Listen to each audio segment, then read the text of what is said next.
Con eso en mente, les pido que por favor me acompañen al libro de Santiago, capítulo 4. Santiago, capítulo 4. Vamos a leer los primeros 6 versículos. Voy a leer para ustedes desde la versión Reina Valera. Y dice así: ¿de dónde vienen las guerras y los pleitos entre ustedes? ¿No es de sus pasiones las cuales combaten en sus miembros?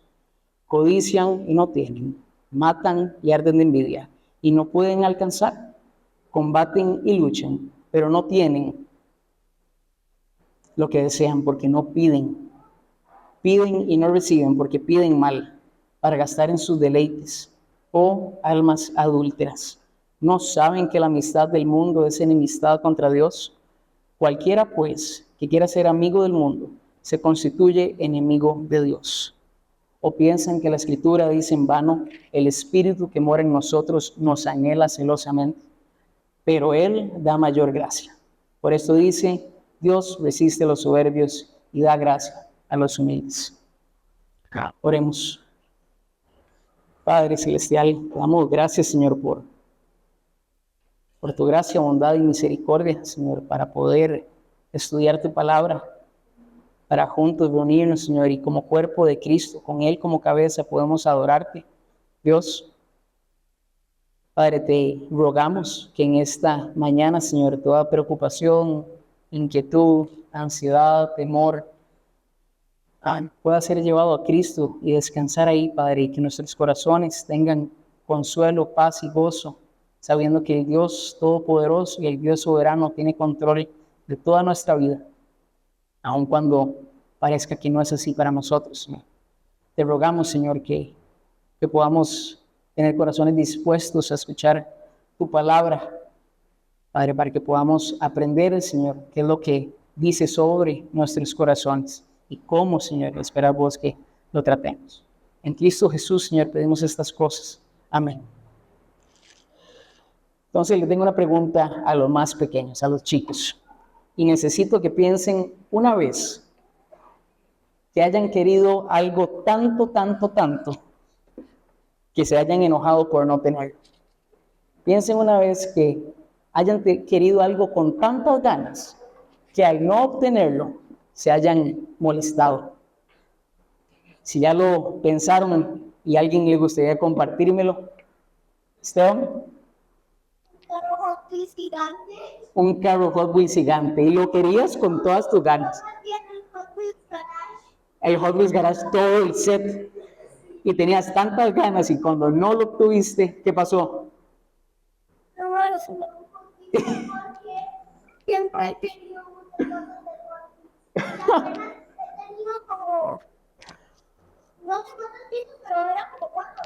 Ok, entonces querías y no lo obtuviste. Entonces, Ali.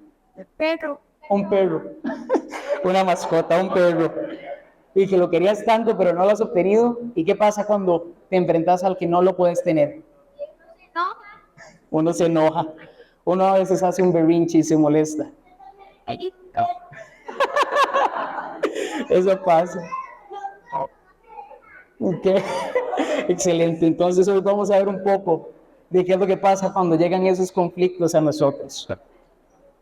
Yo les voy a contar a ustedes una historia de cuando tengo muy claro un recuerdo de que yo me enojé porque no tuve algo que quería. Recuerdo tener unos 5 años y estar jugando fútbol en preescolar, porque eso era todo lo que se hacía en el recreo. Y básicamente, bueno, si así es que se puede llamar jugar fútbol, porque el 10% del tiempo era jugando, 10% era reclamando la jugada que el otro hizo, y el otro 80% que nosotros teníamos era celebrando de manera exagerada el gol que se hizo, y eran abrazos, gritos, molotes, era una locura. Y resulta que yo también quería eso, pero yo no era tan dotado con el fútbol y no era tan bueno como para recibir esos abrazos, gritos, molotes. Entonces recuerdo una jugada, ir así con 5 años a máxima velocidad, ir jugando, y en eso un compañero, se llama Alejandro, entonces recuerdo a Alejandro. Bueno, les voy a contar la historia, pero sepan que Alejandro hoy está bien. Pero a lo que voy es que Alejandro me marcó y me quitó la bola, y Alejandro, más que compañero, era mi amigo, era amigo mío. Pero Alejandro me quitó la bola, y cuando él me quitó la bola, yo sentí que me quitaron mi bola, y que iba a ser mi jugada, y que iba a ser mi gol, Y lo que yo recibía era mi celebración, con mis gritos, con mi locura. Yo lo quería. Pero cuando él me quitó la bola, lo que pasó en mí es que me enojé, sentí envidia. Él iba a tener esa bola, iba a tener ese gol, iba a tener esa jugada, iba a tener esos gritos que yo quería. Entonces, con el ceño fruncido, lleno de enojo, me voy detrás de él y probablemente fue esas barridas que hoy llamaríamos criminales. Fue una barrida por detrás a Alejandro y no sé por qué, pregúntenme, pero un centro educativo había una de esas tapias, que es de estas tapias que no es un acabado liso, sino que más bien es áspero.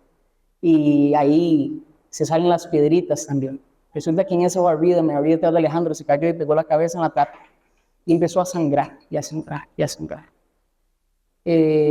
Resulta que fue tanto el golpe que tuvieron que llamar a la ambulancia, pero yo me fui asustado, yo me fui a esconder. No por la sangre tanto, sino por lo que yo había hecho. Ese conflicto surgió porque yo quería algo tanto que mi envidia hacia él me hizo actuar. Alejandro hoy está bien, no hay de qué preocuparse, pero eso fue en ese momento lo que se pone significado. Pudo haber salido de manera terrible. Pudo haber no sido nada más un poco de sangre. La envidia me hizo hacer eso y yo actué conforme a ese deseo. Hoy día estamos en un mundo lleno de conflictos. En cuestión de 2 años hemos visto conflictos armados entre países que se han vuelto cada vez más violentos, que no han cesado y que no pintan que vayan a cesar pronto. En nuestro país vemos en el entorno cada vez hay más violencia y cada vez vemos cómo se da de manera natural el ajuste de cuentas entre bandas criminales y es algo que pasa en el día a día y está constantemente pasando. Pero nos resulta muy fácil juzgar desde afuera, ver esto como algo ajeno a nosotros, algo que está sucediendo, pero como no nos involucra, nos volvemos un poco insensibles a lo que es el conflicto. Vemos a conocidos tener conflicto con sus familias, con sus compañeros de trabajo, con sus amigos, con sus familiares, inclusive vemos a otras iglesias y resulta que hay conflicto y nos volvemos insensibles hasta lo que está pasando. Pleito tras pleito tras pleito, por alguna pequeñez que en el momento significa muchísimo para el ego. Nos hemos vuelto un poco insensibles ante lo grave que es el conflicto y lo que significa. Pocas veces meditamos qué significa ese conflicto, de dónde surge, cómo es que se desarrolla, qué piensa el Señor de ese conflicto. Y por la gracia del Señor, este no es un tema que es ajeno a nuestra fe, más bien es esencial, es fundamental. Por eso el Señor nos ha llamado a ser hacedores de paz, o pacificadores. Con mucha humildad y con mucho amor, lo que hoy traigo a ustedes es una exhortación para poder considerar de dónde vienen los conflictos, para reconocer la causa principal y ver que esa es la amistad con el mundo. El ser amigos del mundo es que nos hace que tengamos conflictos, pero somos llamados a comportarnos opuestamente a eso. Y en vez de enemistar contra Dios y alejarnos de su gracia, más bien tenemos que acercarnos a Él humildemente. La idea central de la enseñanza de hoy se desarrolla así. La amistad con el mundo significa que le damos la espalda a Dios y nos comportamos como quienes buscan lo propio, persiguiendo nuestros placeres, persiguiendo nuestros deseos, sin importar qué vaya a pasar. Y provocamos una distancia entre Dios y nosotros. Estamos en una carta donde Santiago se ha ido desarrollando a lo largo de este capítulo, el capítulo 3, versículos del 1 al 12. Santiago está hablando sobre la lengua. Y habla sobre la lengua y lo importante que es. Y habla sobre cómo la lengua tiene que soltar, puede brotar o agua dulce o agua amarga. No puede ser ambos. La manera en que hablamos, lo que decimos, con qué intención lo decimos, ¿verdad? No puede ser agua amarga. Luego tenemos Santiago 3, del 3 al 18, Santiago hablando sobre la sabiduría divina. Y se extiende en que si hay sabiduría terrenal, no puede haber sabiduría divina. Y lo mismo al revés. Si hay evidencia de una, ¿verdad? No puede haber evidencia de otra. Si en su sabiduría hay pleitos, conflictos o ambición personal, definitivamente no hay pureza, paz, gozo, no hay condescendencia, no hay humildad, no hay misericordia, no hay buenos frutos. ¿Okay? Todo lo que nosotros podemos ver es que lo que hay es hipocresía. Y Santiago está haciendo un contraste claro. ¿Es o blanco o es negro? ¿O es esto o es lo otro? Nada más recordemos lo tajante que es este libro en cuanto a la manera en que nosotros actuamos. Este libro lo que hace es que si nosotros tenemos fe en Jesucristo, ¿verdad? La fe sin obras es muerta, entonces que se evidencie. Si usted cree en Cristo Jesús como su Señor y Salvador, la manera en que usted va a actuar va a decir de manera coherente que eso es lo que usted cree. Es un resultado directo de nuestra salvación. Entonces, si usted cree eso, que se evidencie, dice Santiago. Entonces, vamos a tener 2 puntos y el primero hoy estudiaremos la raíz de los conflictos y cómo es que se desenvuelven. El primer punto dice, los conflictos surgen por sucumbir a los deseos internos y se desarrollan violentamente y no podemos obtener nada de Dios con esa actitud. Vamos a los versículos 1 al 3. ¿De dónde vienen las guerras y los pleitos entre ustedes? ¿No es de sus propias pasiones las cuales combaten en sus miembros? Codician y no tienen, matan y arden de envidia y no pueden alcanzar. Combaten y luchan, pero no tienen lo que desean. ¿Por qué? Porque no piden. Piden y no reciben porque piden mal para gastar en sus deleites. Entonces tenemos aquí enfrente la realidad innegable de que los conflictos existen. Pero para poder actuar efectivamente en contra del conflicto, debemos de entender o tener una comprensión de dónde es que surgen, qué dicen de nuestro corazón y cómo debemos ver estas cosas si somos creyentes que quieren aspirar a una madurez espiritual. Entonces nos acercamos al versículo 1 y Santiago hace una pregunta, ¿de dónde vienen? ¿De dónde vienen los conflictos? Y él mismo la contesta. Y él quiere poder ver que nosotros tengamos claridad de que las guerras y los conflictos vienen de nosotros. Pero primero hay que entender a qué se refiere él con guerras y con conflictos. Cuando habla de guerras, se refiere al estado continuo de confrontación, al estar constantemente en pleito. Todo es pelea entre ellos. Cuando habla de conflicto, se refiere a algo más puntual, a algo ocasional, a algo esporádico. Pero resulta que a quienes Santiago le está dirigiendo la carta está presente todo, guerras y conflictos, una confrontación constante entre creyentes, una pelea entre todos ellos, ¿okay? Y también conflictos puntuales. La problemática es que estos cristianos, en vez de edificarse unos a otros, se están peleando unos con otros. Estaban dejando de ver su mirada al Señor, estaban dejando de poner su mirada al Señor, y más bien ponían su mirada en sus propios deleites, en sus propias pasiones, y por esto surge el conflicto. Entonces, cuando hablamos de estas pasiones que Santiago habla, de estas pasiones que hacen que surjan los conflictos, entonces Santiago quiere que nosotros podamos ver las pasiones que están dentro de nosotros. Se refiere a los placeres personales de cada persona.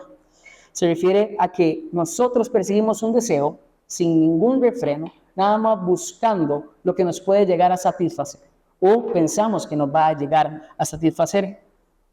La palabra que Santiago usa en griego es hedón, la raíz, ¿verdad?, que conocemos hoy como hedonismo.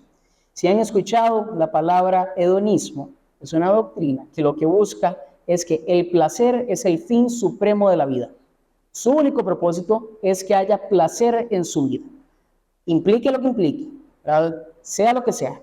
El único propósito de su vida es que usted sienta un deleite y la satisfacción de los deseos que usted tiene. Entonces, es ahí donde nosotros vemos que esas mismas pasiones se caracterizan por eso. Se originan desde las propias malas, según el vocabulario de Santiago, concupiscencias, de sus propios malos deseos. Y como no lo podemos alcanzar, como no podemos obtener eso que queremos, ahí es donde inicia la contienda, ahí es donde inicia el pleito, para poder satisfacer ese querer. Entonces, ¿por qué Santiago relaciona estos conflictos con los miembros del cuerpo? ¿Qué relación quiere hacer él con las pasiones que tenemos y nuestro cuerpo? Bueno, Santiago se refiere a la tendencia que tenemos debido a nuestra naturaleza corrupta por el pecado, a que nosotros buscamos satisfacer los deseos de nuestro corazón. Y eso también se puede traducir a las pasiones que tenemos y buscar el deleite de cada una de ellas. Nuestra mente, bueno, nosotros cuando hablamos del corazón nos referimos a nuestra mente, como aquel lugar de donde vienen todos los pensamientos y todas las decisiones que tomamos. Nuestro corazón tiene una inclinación. Normalmente es tan natural y tan sutil que buscamos satisfacer nuestros deseos, que más bien tenemos que actuar en contra de, más bien tenemos que refrenarnos para no querer satisfacer eso que nuestra carne quiere. Entonces, por esta misma razón, con conocimiento de esto, es que Pablo dice en Romanos 6, voy a leer Romanos 6 de los versículos 12 a 13, y este es Pablo hablando de cómo es que nosotros, nuestra carne, puede actuar de acorde a lo que el pecado quiere. Y dice Pablo, no reine pues el pecado en vuestro cuerpo, de modo que lo obedezcan en sus concupiscencias, ni tampoco presenten los miembros de su cuerpo al pecado como instrumentos de iniquidad. Esa es la propensidad que nosotros tenemos. Somos propensos a satisfacer los deseos de nuestros pecados con nuestro cuerpo. Lo que el hombre piensa, lo que el hombre busca y persigue es probablemente en la dirección en la que va a actuar. Si no pone un freno a eso, probablemente se va a inclinar a satisfacer esos deseos. Probablemente voy a repetir esto un par de veces en esta mañana, pero nada más recordemos, cuando somos creyentes en Cristo Jesús, nosotros no somos esclavos del poder del pecado. No tiene poder en nosotros. No es nuestra condenación, definitivamente es la tendencia a la que nos inclinamos por una naturaleza corrupta, pero podemos tener tranquilidad de que así como Cristo fue crucificado, el viejo hombre fue crucificado, y así como Cristo es resucitado, el nuevo hombre nace con él. Nosotros somos criaturas nuevas. El viejo hombre fue crucificado, el nuevo hombre fue resucitado. Lo vimos en estos estudios que Don Mau pudo dar, y es que nosotros como creyentes estamos viviendo bajo la dirección del Espíritu. Y es el ánimo que tenemos en Gálatas 5:16, andad en el Espíritu y no satisfagan las obras de la carne. Nosotros tendemos a eso y por eso se hace esa advertencia, ande en el Espíritu, para de manera activa, ande sometiéndose a la voluntad del Espíritu Santo. Y andar bajo el control del Espíritu Santo no es algo opcional para el creyente, es algo que va a definir o algo que va a demostrar su convicción en la fe que tiene en Cristo Jesús. Si esa persona cree en Cristo Jesús, va a andar conforme a la voluntad del Espíritu Santo, no va a andar satisfaciendo todo lo que tiene en sí y todas las pasiones que tiene. Este es un resultado inherente de la fe en Cristo Jesús. Luego de que Santiago dice que esta es la razón por la que hay conflictos, ¿verdad? Porque queremos obedecer nuestras pasiones y de ahí es a donde vienen. Luego Santiago va a desarrollar en el versículo 2 cómo es que se desenvuelven los conflictos, cómo es que pasan. Y dice el versículo 2, codician y no tienen, matan y arden de envidia y no pueden alcanzar, combaten y luchan, pero no tienen lo que desean porque no piden. Aquellas personas que viven bajo la orden de su carne, aquellas personas que se mueven bajo los placeres de su vida, van a estar opuestamente controlados al Espíritu Santo, se alejaron del Espíritu Santo y más bien sucumben a la obediencia de sus deseos y al sucumbir a esa tentación van a actuar conforme a esa carne. Entonces Santiago empieza a desarrollar la parte de codicia. Si usted conoce el concepto de codicia, codicia lo que quiere decir es que usted tiene un deseo extremo por algo, un deseo que no es sano. Usted anhela tanto algo, ¿verdad? Con todo su cuerpo, con toda su mente, con toda su alma, usted quiere esa cosa. Pero resulta que como no se puede alcanzar, empieza la frustración. Como no podemos tenerlo, empiezan los conflictos. Entonces Santiago es ahí donde da la progresión tan grave del codiciar y no tener. Es que matan y arden de envidia. Y aquí siempre lo que buscamos tener es qué es lo que dice la palabra. Y resulta que cuando se dice matan y arden de envidia, literalmente se refiere a asesinar y arden de envidia. Y ahí quiero poder hacer un paréntesis que probablemente todos aquí podemos decir, pero yo jamás voy a asesinar. Yo jamás voy a cometer eso. Yo no sé cómo esas personas están en la cárcel. Yo nunca voy a hacer eso. Hermano, espero que así sea. Que el Señor nos extienda la gracia para no actuar de esa manera por la envidia o por los celos o por la codicia que tenemos. Pero, un punto muy importante, la ley decía no matarás, pero Jesús dijo en Mateo 5, 20, 21, ustedes han oído que se dijo a los antepasados no matarás, y cualquiera que cometa homicidio será culpable ante la corte. Pero yo les digo que todo aquel que esté enojado con su hermano será culpable ante la corte. Y sigue hablando de todas las razones a donde nosotros como creyentes expresamos odio hacia otros y cómo eso es inaceptable como creyentes. Vemos nada más, por si no queda claro, Primera de Juan 3, 14 al 15, y lo leo para ustedes. Primera de Juan 3, 14, 15, nosotros sabemos que hemos pasado de muerte a vida porque amamos a los hermanos. Evidencia clara de la salvación. El que no ama permanece en muerte. Todo el que aborrece a su hermano es un asesino, y ustedes saben que ningún asesino tiene vida eterna permanente. Nosotros como creyentes somos caracterizados por amar. Un creyente que está expresando odio, envidia hacia los demás, lo que está demostrando es que su corazón no está donde él dice que está. Hay que ser sumamente cautelosos con la prioridad o la urgencia con la que establecemos nuestros deseos. Si nosotros estamos poniendo deseos, ¿verdad? Si estamos codiciando algo con tanta ganas, hay que ser sumamente cuidadosos con qué urgencia o con qué prioridad están puestos ahí. Porque si no lo alcanzamos, es muy probable que ahí es donde empiece el conflicto. Es muy probable que ahí es donde se vaya a desarrollar, por no tener lo que nosotros decíamos tanto.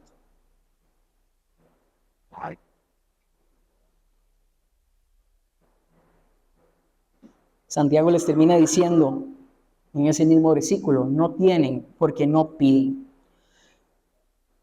Aún tratando con todas sus fuerzas, aún tratando con todo su cuerpo, con toda su mente, con todos los medios posibles que los humanos tienen para alcanzar, no lo van a conseguir, no lo van a tener. Y Santiago enfatiza la inutilidad de los esfuerzos humanos. No tienen porque no piden. Se comprometen relaciones, se comprometen metas, se compromete cualquier cosa con tal de que si tengo la remota posibilidad de acercarme a esa cosa que yo anhelo, lo voy a hacer.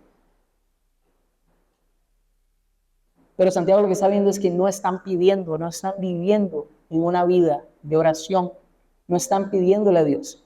El creyente sabe que no puede obtener ninguna cosa si no es por la gracia del Señor, si no es por la provisión de Dios. Está consciente de eso y para poder estar ejecutando eso tiene que estar en una vida de oración, una vida de dependencia. Nuestro Señor lo dice, pidan y se les dará, porque todo aquel que pide, recibe. Quiero nada más citar a un pastor que se llama Samuel Pérez Míguez y tiene una cita específica para la oración.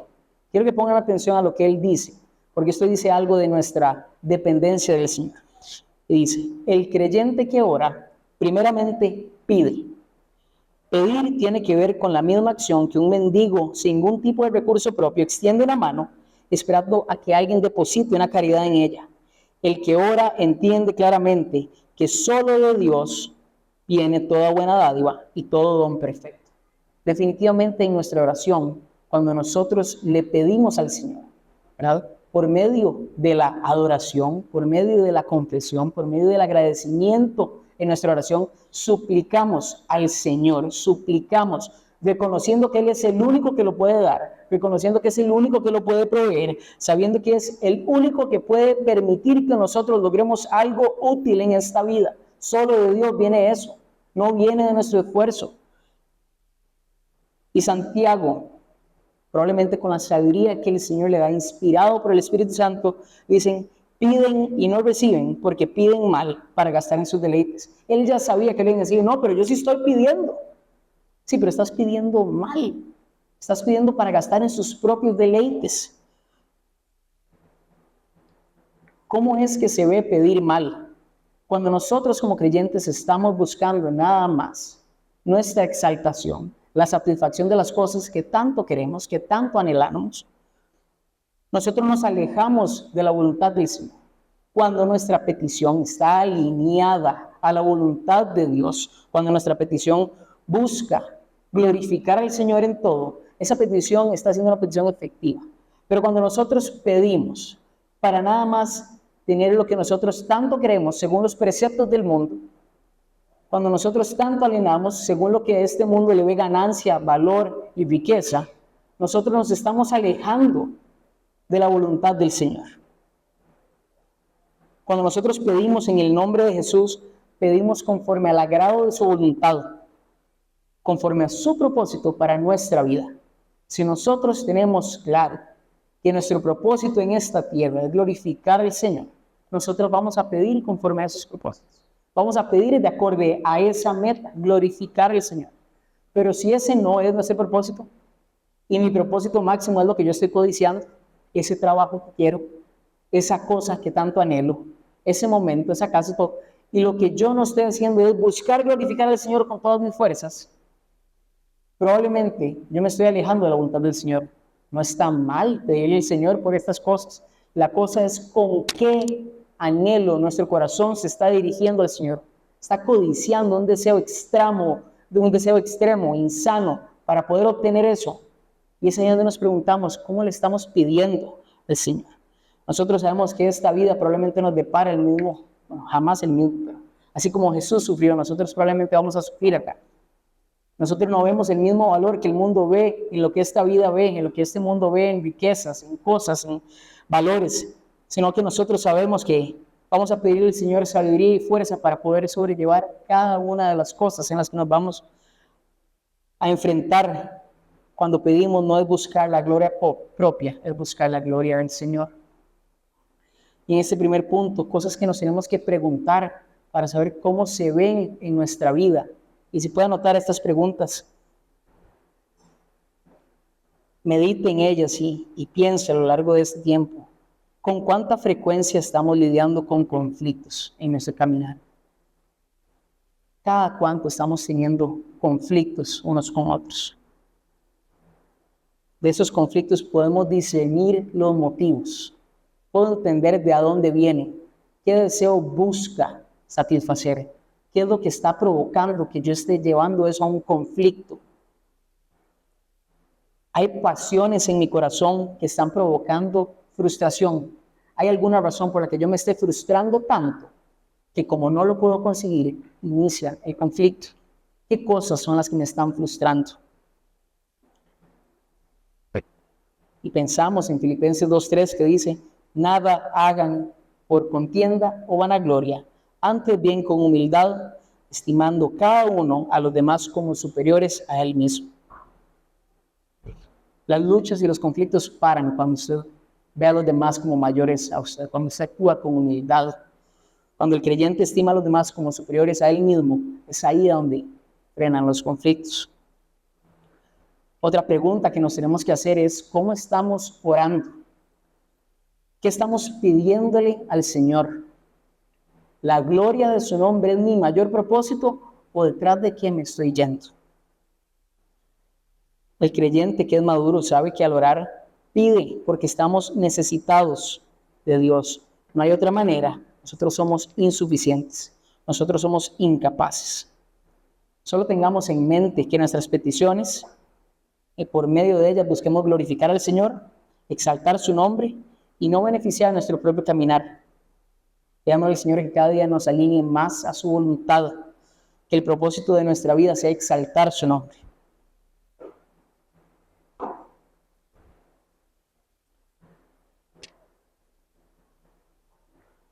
Luego tenemos el segundo punto, que ya vimos de dónde vienen los conflictos, cuál es la raíz. Y ahora vemos que la amistad con el mundo en realidad es enemistad contra Dios. Y nosotros debemos ser radicales en nuestro actuar. Leo para ustedes donde dice, versículo 4, oh almas adúlteras, ¿no saben que la amistad del mundo es enemistad contra Dios? Cualquiera, pues, que quiera ser amigo del mundo, se constituye enemigo de Dios. ¿O pensáis que la Escritura dice en vano, el Espíritu que Él ha hecho morar en nosotros nos anhela celosamente, pero Él da mayor gracia? Por esto dice, Dios resiste a los soberbios y da gracia a los humildes. El texto no habla de que el problema sea que existan los conflictos o no. Aquí el problema, si usted todavía piensa que son los conflictos, le digo, ponga atención a esto. Aquí el problema es por qué surgen.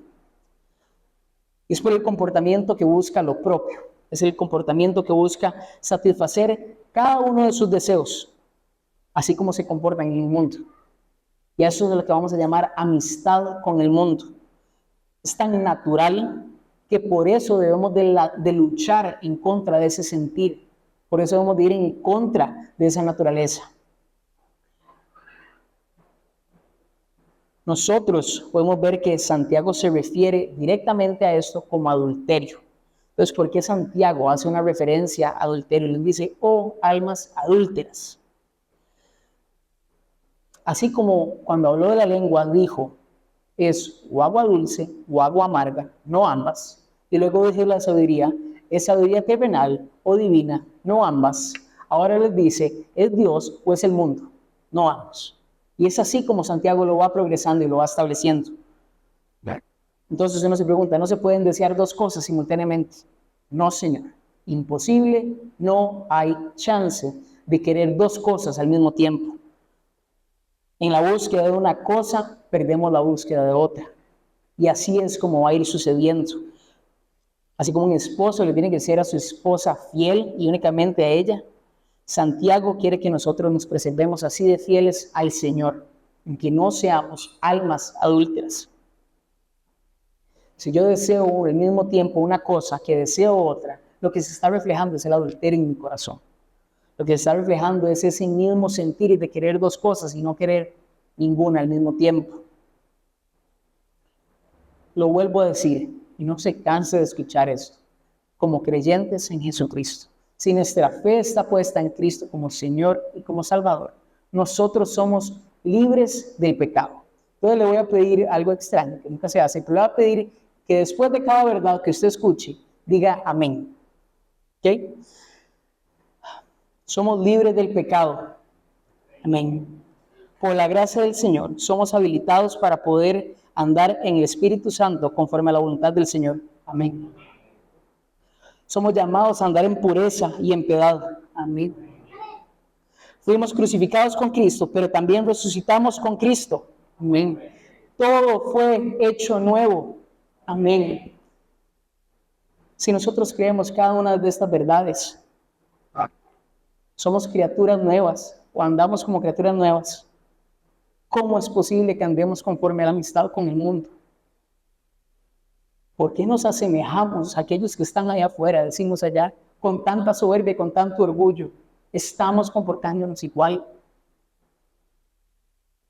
Es incoherente que una persona que ha nacido de nuevo, alguien que ha sido salvado por creer en Cristo como su Señor y Salvador, actúe conforme a la oscuridad de este lugar, que actúe conforme a las tinieblas. Andamos en la luz. El Señor lo proveyó por medio de la cruz. Entonces lo mismo es, así como el que es amigo del mundo, ¿verdad?, enemista con Dios, el que es amigo de Dios, enemista con el mundo. No agradamos de sus preceptos, no agradamos de sus valores, no agradamos de sus riquezas. Son lo opuesto a la que una persona creyente en Jesucristo busca. La amistad con el mundo es la razón por la que nadie recibe lo que pide, porque están pidiendo lo opuesto a lo que el Señor es. No se recibe nada porque se está pidiendo algo que al Señor no le agrada. Se pide con ambición personal y no buscando la gloria de su nombre. Llegamos al versículo 5 y aquí debo de avanzar con un poco de detenimiento. Y le pido que si se está durmiendo, que se despierte para este momento. Dice así: ¿o piensan que la Escritura dice en vano, el Espíritu que Él ha hecho morar en nosotros nos anhela celosamente? Y Santiago dice, pues como lo dicen las Escrituras. El tema es que no hay una cita bíblica que diga que el Espíritu que mora en nosotros nos anhela celosamente. Entonces, ¿cómo hacemos? Bueno, hay dos posturas en medio de esto. Al no haber una cita bíblica, hay dos posturas en cuanto a qué se refiere este versículo. Nada más quiero decirle que las dos posturas coinciden en algo.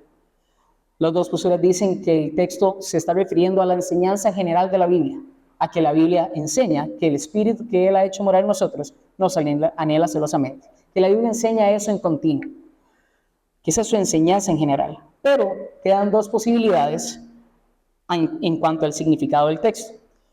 Están los que dicen que se refiere al Espíritu que ha hecho morar en nosotros, es el Espíritu Santo.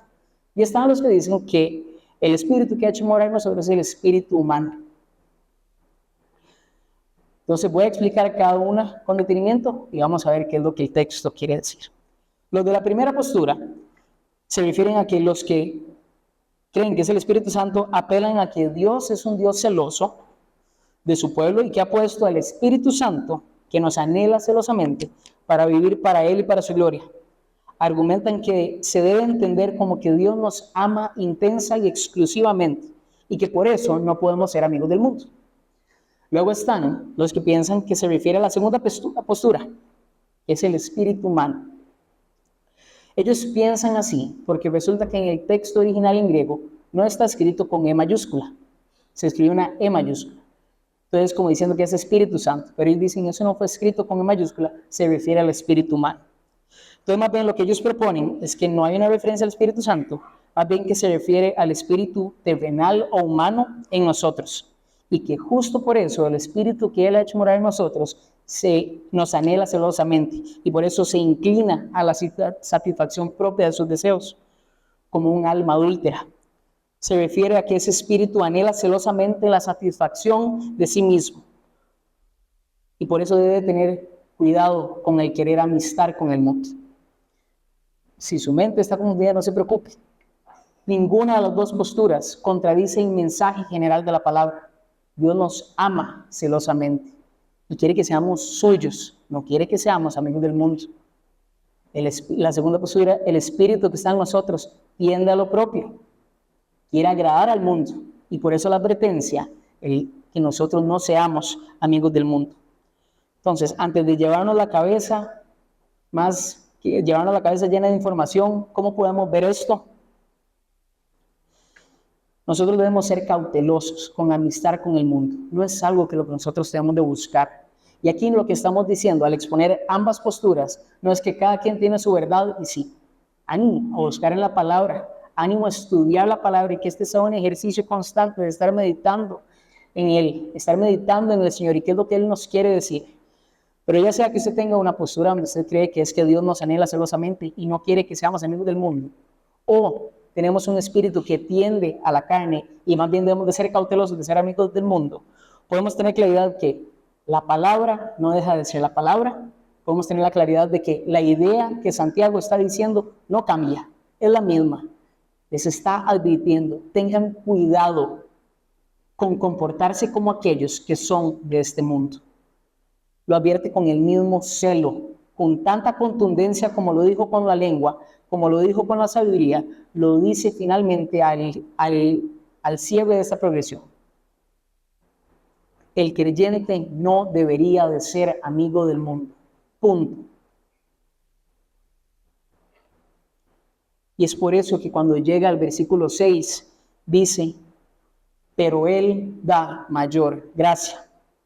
Por esto dice, Dios resiste a los soberbios y da gracia a los humildes. Y nos preguntamos, ¿quién da la gracia? Dios es quien provee la gracia.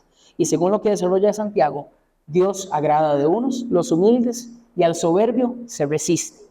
Porque ese soberbio va a actuar bajo sus propias fuerzas, va a creer que Él es Dios, va a actuar conforme a sus deseos y anhelos. Pero Dios agrada al humilde. Entonces ahí es a donde nosotros nos preguntamos, ¿quiénes son los humildes? ¿Cómo se ven? Bueno, los humildes son aquellos que dependen de Dios, los que en su caminar no buscan su propia gloria, buscan que el nombre del Señor sea exaltado. Son quienes reconocen, se declaran sin fuerza, tienen su pecado siempre delante de ellos, saben que no son nada sin creer en Cristo Jesús. Y cuando se acercan en fe a Cristo Jesús, pueden decir, tengo abogado, tengo justificación, porque Cristo la dio por mí. Pero el que es soberbio, el que es orgulloso, no se recuesta en la obra de Él. Tiene que añadirle algo más, o tiene que conseguir las cosas por medio de sus fuerzas. El humilde se somete incondicionalmente a la voluntad del Señor en todo. Podemos llegar ante el Señor con hazañas admirables a los ojos de este mundo. Que si no hay un espíritu de humildad, de nada sirve. David lo dice en el Salmo 51, los sacrificios de Dios, lo que a Él le agrada, el espíritu quebrantado, y al corazón contrito y humillado no despreciarás tú, oh Dios. Lo único que interesa al Señor es que seamos humildes y reconozcamos que Él es quien provee todo lo necesario para que nosotros podamos andar en estas buenas obras. Ningún creyente puede ser instrumento de Dios si no está revestido de humildad. La gracia que es provista por el Espíritu Santo, la gracia que el Señor nos ha dado, es el medio para que nosotros llevemos a cabo lo que el Señor quiere que llevemos a cabo. Sería demasiado irónico decir que yo quiero hacer los propósitos de Dios y aún así hacerlos soberbiamente y en mis fuerzas. Si el Señor lo único que quiere es un espíritu humillado. Luego de entender a quién le extiende Dios su gracia, también nos preguntamos que dice que Dios resiste al soberbio. ¿Cómo se ve esa resistencia? No es solo que es una privación de su gracia, sino que también Dios vendrá sobre el altivo, dice Isaías 2. Dios vendrá sobre el altivo, aquel que se recuesta en sus riquezas, aquel que se descansa en sus ídolos, aquel que en sus fuerzas hace lo posible para tener éxito en esta vida. Son los que buscan la gloria propia, la aprobación del hombre y lo que se creen más de lo que son. Esos son los comportamientos que nos establecen lejos del carácter de Cristo, manso y humilde. Entonces, teniendo claro a quién se opone al soberbio y a quién agrada al humilde, nos preguntamos cómo se ve esa gracia de Dios. Y espero que su corazón se conmueva cuando usted medite cómo se ha visto la gracia de Dios en su vida. Paciencia divina ante el pecado. Completamente incapaces, y el Señor extendió esa gracia para que pudiéramos creer en Él, para que podamos andar en las buenas obras. Que nadie está exento de pecar como aquel que está en la cárcel, como aquel que le pasó tal cosa. Nadie está exento de caer en el mismo pecado que otro. La única razón por la que no caemos en ese pecado es porque el Señor ha extendido la gracia para que andemos conforme a esas buenas obras.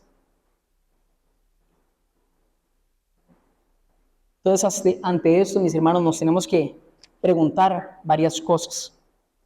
También se lo tiene ahí para apuntar. ¿Cómo está nuestra relación con el mundo? ¿En qué áreas nos estamos comportando como amigos del mundo y enemistamos contra Dios? ¿En qué interacciones con otras personas? ¿En qué prácticas que tenemos? ¿En qué pensamientos? ¿En qué deseos nos estamos comportando como amigos del mundo? Es decir, enemigos de Dios.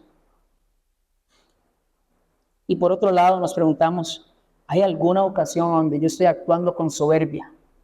En algún momento un familiar me señala algo y me alzo inmediatamente porque no me gustó que me lo dijera. ¿En qué momento estoy actuando con soberbia? ¿Está mi vida demostrando el fruto de la humildad, la evidencia de que mi fe está puesta en Cristo Jesús? Nada más le puedo decir que así como lo ha hecho con el capítulo 3, lo hace con esto nos sacude pensar que nuestro actuar debe de ser igual de coherente que nuestro pensar. Esta semana vi la noticia de un pastor muy conocido en Estados Unidos con gran habilidad de habla, una persona que uno consideraría un maestro. Increíble. Inclusive la semana pasada, hoy hace 8 días, estaba enseñando y el lunes salió un comunicado de su iglesia que tenía una relación impropia con una mujer y lo movieron del servicio a la iglesia, ya no está sirviendo. Yo me pongo a pensar en esto y en este libro, la bendición que es tener un libro como Santiago y estar pensando, actúe tan coherentemente como usted piensa. Eso mismo que usted cree, actúe de esa misma manera. No porque eso le vaya a dar salvación, porque usted salva. Porque su fe está en Cristo Jesús, usted puede actuar así. Si usted cree en Cristo Jesús como Señor y Salvador, el Espíritu Santo muere en usted y usted ha sido habilitado para no ser un sujeto para no ser apoderado por el pecado, sino más bien para luchar en contra del pecado.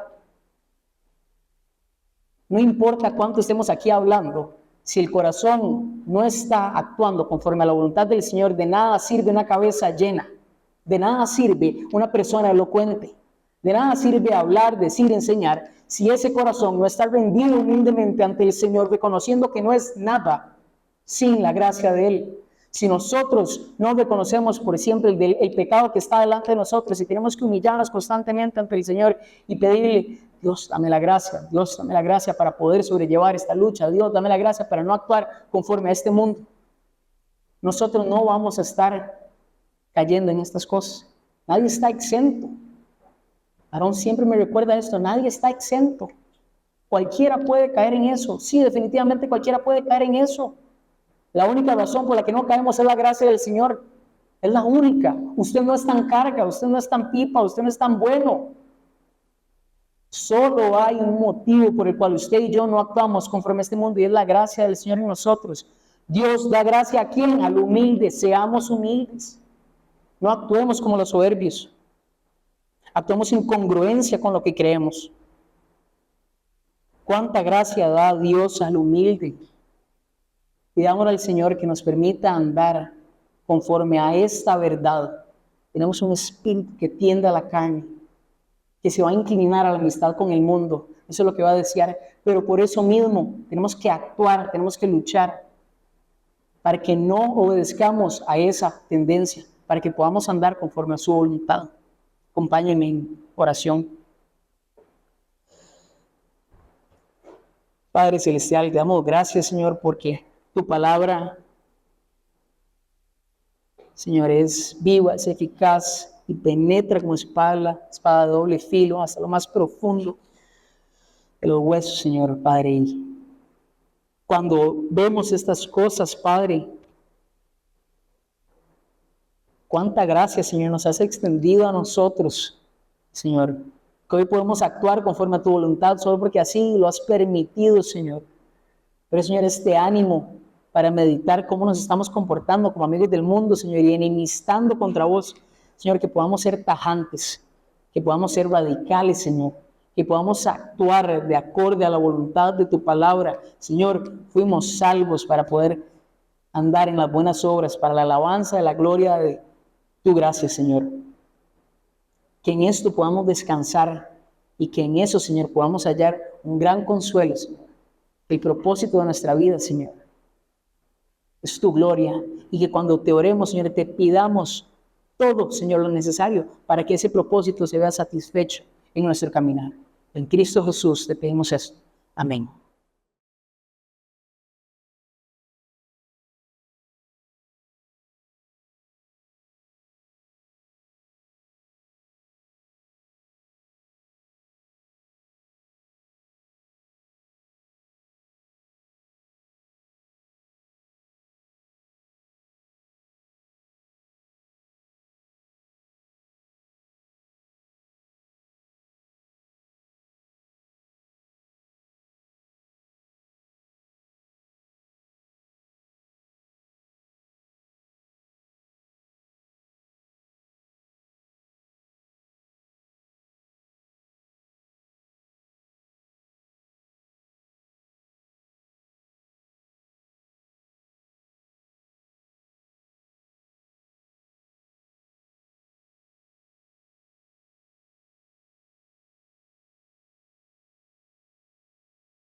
Jesús.